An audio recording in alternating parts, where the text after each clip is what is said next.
అంటే బేసిక్గా వెన్నెల కిషోర్ గారు యూజువల్గా ప్రమోషన్స్కి రారని చెప్పి ఇలా డూప్తో మేనేజ్ చేశాము. ఏమనుకోకండి.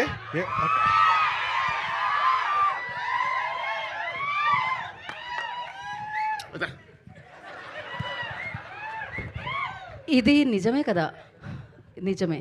మీరు ప్రమోషన్స్కి వచ్చారు కదా, ఇది నిజంగానే నిజం కదా.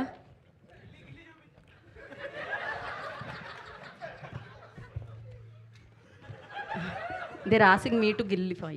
వద్దు, రాననుకున్నారా, రాలేననుకున్నారా? హే, 1 సెకండ్. 2 అక్షరాలు ఇంద్ర.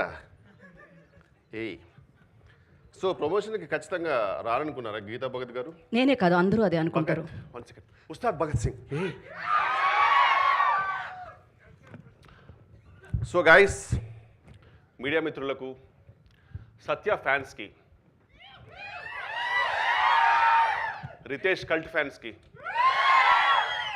అండ్ రియా సింగాడే డెబ్యూ ఫ్యాన్స్కి స్వాగతం. నాకు థ్యాంక్ యూ అన్న.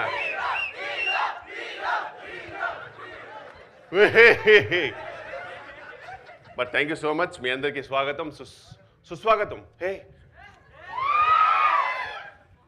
సో బేసిక్గా నా పేరు మీరు డైరెక్ట్గా థియేటర్లు తెలుసుకుంటే బెటర్. ఆన్ May 1st నేను రీసెంట్గా దుబాయ్ నుంచి కొచ్చికి రిటర్న్ ఫ్లైట్ వస్తున్నప్పుడు స్వింగ్ ఫిషర్ అనే ఫ్లైట్లో, ఆ ఫ్లైట్లో ఊహించని విచిత్రాలు జరిగిపోయాయండి.